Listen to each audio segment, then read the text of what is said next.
Hello, welcome to the Storytime for Grown-Ups from the Ashland branch of Pamunkey Regional Library. My name's Michael, and today, in honor of National Library Month, I'll be reading a story by Ray Bradbury. Ray Bradbury was a great supporter of public libraries, and this story, Exchange, is an appropriate story for celebrating National Library Month. Exchange is from the collection Quicker Than the Eye by Ray Bradbury and was published by HarperCollins. Exchange. There were too many cards in the file, too many books on the shelves, too many children laughing in the children's room, too many newspapers to fold and stash on the racks. All in all, too much. Miss Adams pushed her gray hair back over her lined brow, adjusted her gold-rimmed pince-nez, and rang the small silver bell on the library desk, at the same time switching off and on all the lights. The exodus of adults and children was exhausting. Miss Ingram, the assistant librarian, had gone home early because her father was sick. So it left the burden of stamping, filing, and checking books squarely on Miss Adams' shoulders. Finally, the last book was stamped. The last child fed through the great brass doors, the doors locked with an immense weariness. Miss Adams moved back up through the silence of 40 years of books, and being keeper of the books, stood for a long moment by the main desk. She laid her glasses down on the green blotter and pressed the bridge of her small bone nose between thumb and forefinger and held it, eyes shut. What a racket.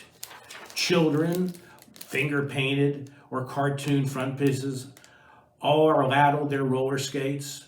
High school students arriving with laughter, departing with mindless songs. Taking up her rubber stamp, she probed the files, weeding out errors, her fingers whispering between Dante and Darwin.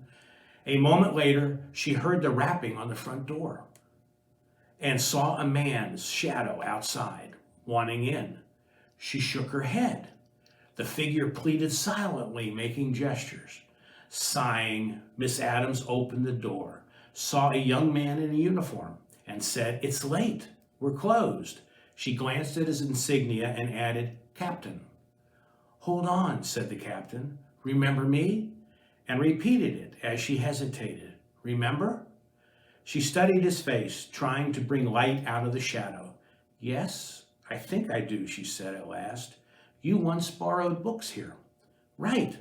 Many years ago," she added. "Now I almost have you placed." As he stood waiting, she tried to see him in those other years. But his younger face did not come clear, or a name with it, and his hand reached out to take hers. "May I come in?" "Well," she hesitated. "Yes." She led the way up the stairs into the immense twilight of the books. The young officer looked around and let his breath out slowly, then reached to take a book and hold it to his nose, inhaling, then almost laughing. "Don't mind me, Miss Adams. You ever smell new books, binding, pages, print, like fresh bread when you're hungry?" He glanced around. "I'm hungry now, but don't even know what for."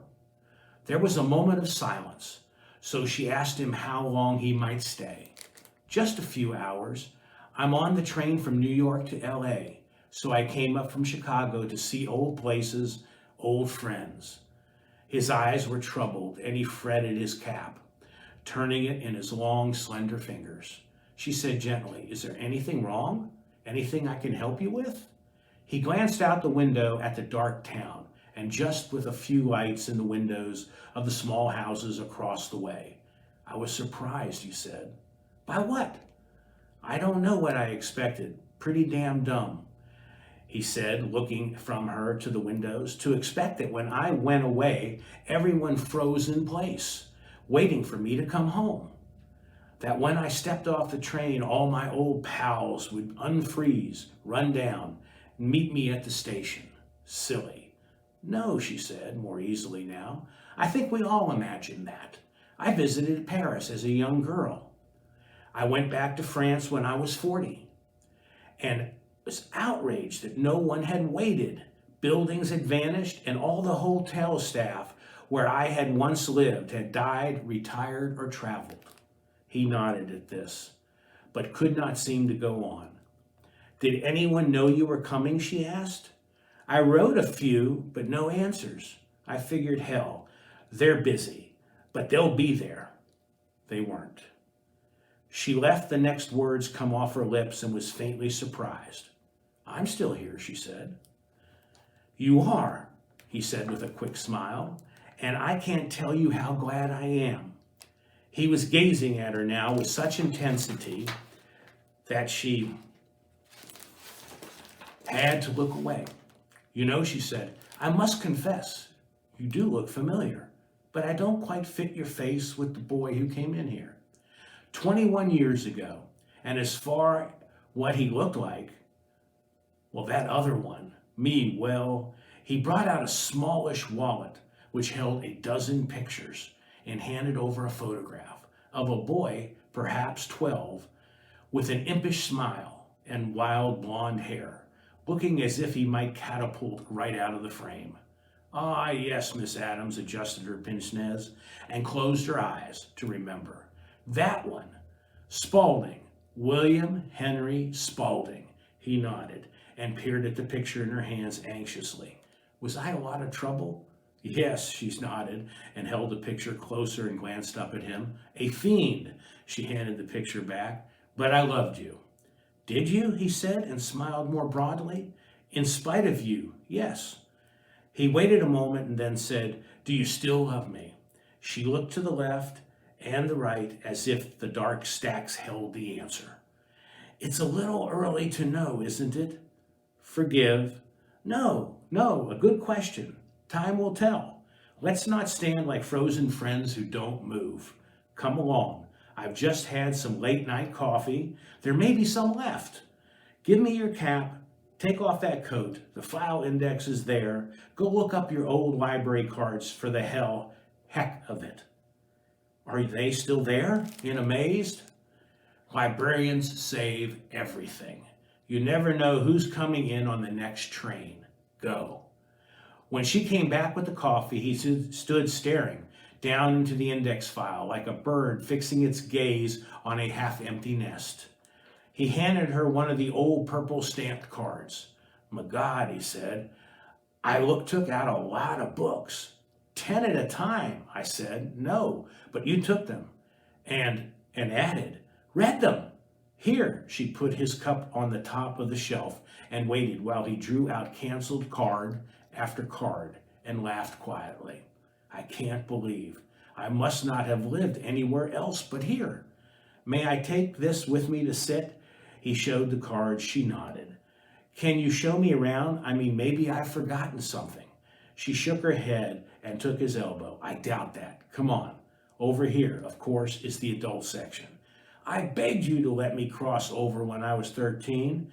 You're not ready, you said, but I let you cross anyway. You did, and much thanks. Another thought came to him as he looked down at her. You used to be taller than me, he said. She looked up at him, amused. I've noticed that happens quite often in my life, but I can still do this. Before he could move, she grabbed his chin in her thumb and forefinger and held it tight. His eyes rolled. He said, I remember when I was really bad, you'd hold on and put your face down close and scowl. That scowl did it. After 10 seconds of you holding my chin very tight, I behaved for days. She nodded, released his chin. He rubbed it, and as they moved on, he ducked his head, not looking at her. Forgive, I hope you won't be upset, but when I was a boy, I used to look up and see you behind your desk, so near but far away. And how can I say this? I used to think that you were Mrs. God, and that the library was a whole world, and that no matter what part of the world or what people or thing I wanted to see and read, you'd find and give it to me. He stopped, his face coloring. You did. You had the world ready for me every time I asked. There was always a place I hadn't seen, a country I hadn't visited, where you took me. I've never forgotten. She looked around slowly at the thousands of books. She felt her heart move quietly. Did you really call me that, what you just said, Mrs. God? Oh, yes, often, always. Come along, she said at last. They walked around the rooms together and then downstairs to the newspaper files. And coming back up, he suddenly leaned against the banister, holding tight. Miss Adams, he said. What is it, Captain? He exhaled. I'm scared. I don't want to leave. I'm afraid.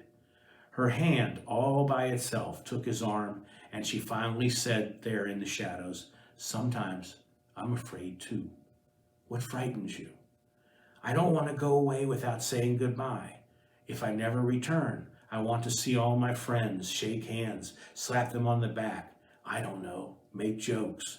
He stopped and waited, then went on. But I walked around town and nobody knows me. Everyone's gone. The pendulum on the clock slid back and forth, shining, and with the merriest of sounds.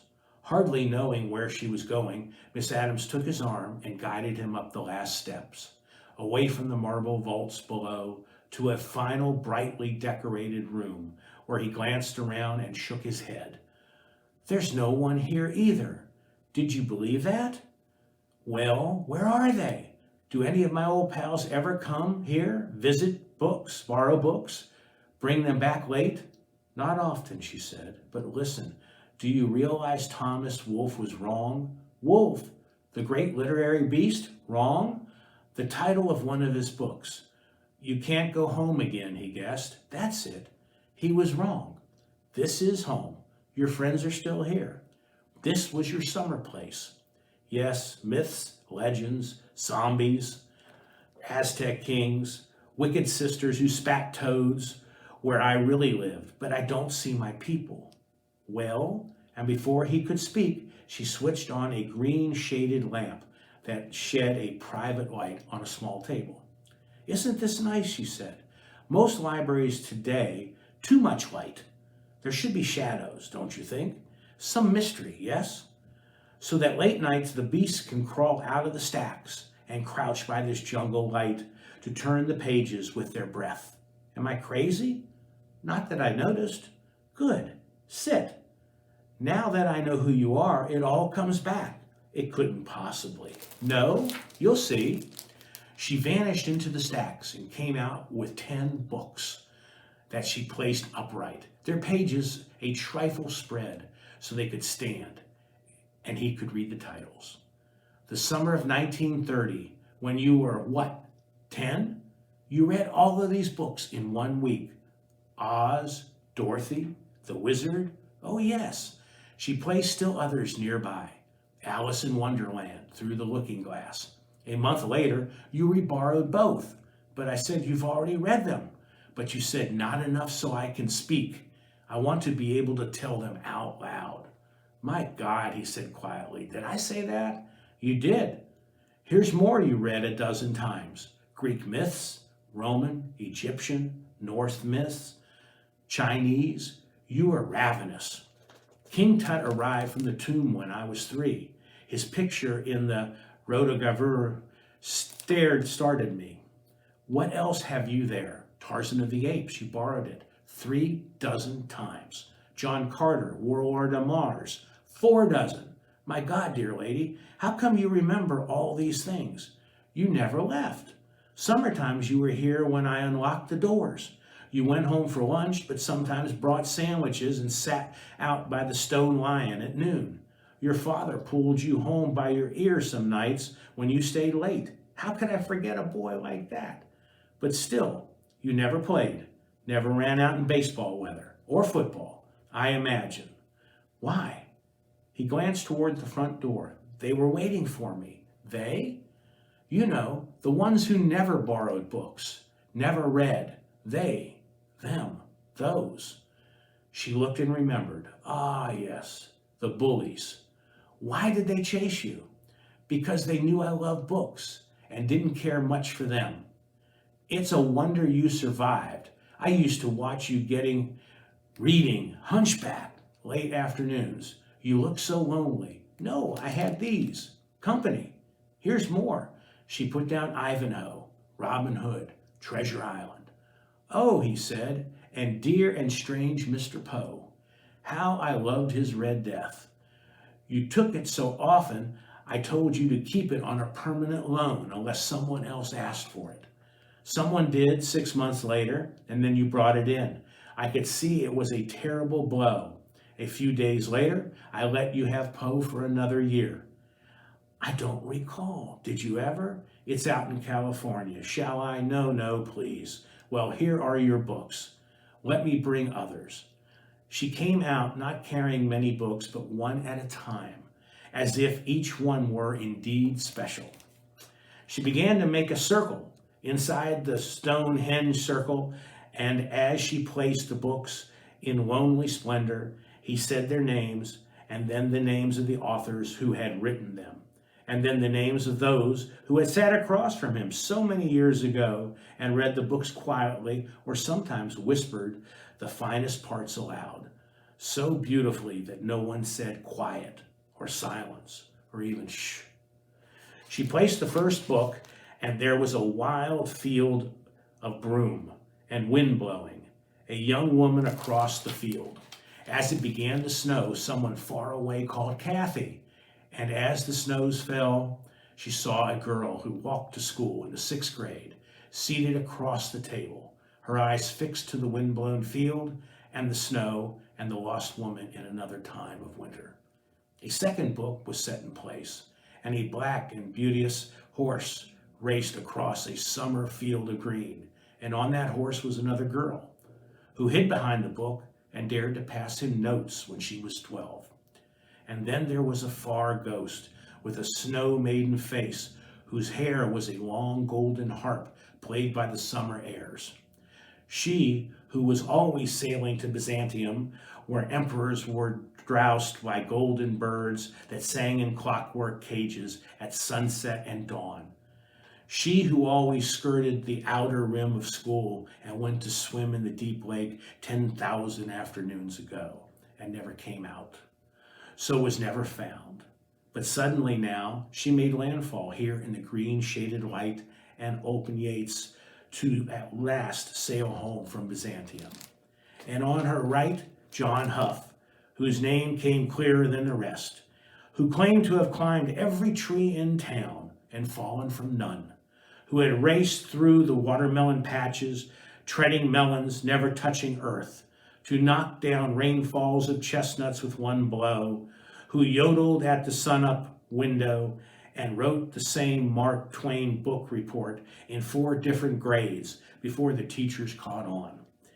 At which he said, vanishing, "Just call me Huck." And to his right, the pale son of the town hotel owner, who looked as if he had gone sleepless forever, who swore every empty house was haunted, and took you there to prove it with a juicy tongue, compressed nose, and throat garglings that sounded like the long October demise, the terrible, untenable fall of the House of Usher. And next to him was another girl yet, and next to her, and just beyond, Miss Adams placed a final book, and he recalled the fair creature long ago, when such things were left unsaid, glancing up at him one day, when he was an unknowing 12, and she was a wise 13, to quietly say, "I am beauty, and you are the beast." Now, late in time, he wanted to answer that small, wondrous ghost. No, he hides in the stacks, and when the clock strikes 3, will prowl forth to drink. And it was finished. All the books were placed, the outer ring of the shelves and the inner ring of remembered faces, deathless with summer and autumn names. He sat for a long moment, and then another long moment, and then one by one reached for and took all of the books that had been his and still were, and opened them and read and shut them, and took another until he reached the end of the outer circle, and then went to touch and turn and find the raft on the river, the field of broom where the storms lived, and its lovely rider. Behind him, he heard the lady librarian quietly back away to leave him with words. A long while later, he sat back and rubbed his eyes and looked around at the fortress, the encirclement, the Roman encampment of books, and nodded his eyes wet. Yes, he heard her move behind him. Yes, what? What you said, Thomas Wolfe, the title of that book of his. Wrong. Everything's here. Nothing's changed. Nothing will as long as I can help it, she said. Don't ever go away. I won't if you'll come back more often. Just then, from below the town, not very far off, a train whistle blew. She said, is that yours? No, but the one soon after, he said, and got up and moved around the small monuments that stood very tall and one by one shut the covers. His lips moved to sound of old titles and the old dear names. Do we have to put them back on the shelves, he said. She looked at him and then at a double circle, and after a long moment said, tomorrow will do. Why? Maybe, he said, during the night, because of the color of those lamps, green, the jungle, maybe those creatures you mentioned will come out and turn the pages with their breath. And maybe, what else? Well, maybe my friends who've hidden the stacks all these years will come out too. They're already here, she said quietly. Yes, he nodded, they are. And still he could not move. She backed off across the room without making a sound, and when she reached her desk, she called back the last call of the night. Closing time, children, and turned the lights quickly off and then on, and then halfway between a library twilight. He came from the table with the circle of books and came to her and said, I can go now. Yes, she said, William Henry Spaulding, you can. They walked together as she turned out the lights one by one. She helped him into his coat, and then, hardly thinking to do so, he took her hand and kissed her fingers. It was so abrupt, she almost laughed. But then she said, remember what Edith Wharton said when Henry James did what you just did? What? The flavor starts at the elbow. They broke into laughter together, and he turned and went down the marble steps toward the stained glass entry. At the bottom of the stairs, he looked up at her and said, tonight, when you're going to sleep, remember what I called you when I was 12, and say it out loud. I don't remember, she said. Yes, you do. Below the town, the train whistle blew again. He opened the front door, stepped out, and he was gone. Her hand on the last light switch, looking at the double circle of books on the far table, she thought, what was it he called me? Oh, yes, she said a moment later, and then switched off the light. Thank you for joining us today for Storytime for Grown-Ups. We hope you've enjoyed the story. Look for us again next month when we read a new story, something entirely different. If you'd like to suggest a story for a future reading, please contact the Ashland Branch Library and we'll see what we can do about that. Thank you very much and hope you enjoy the rest of your day.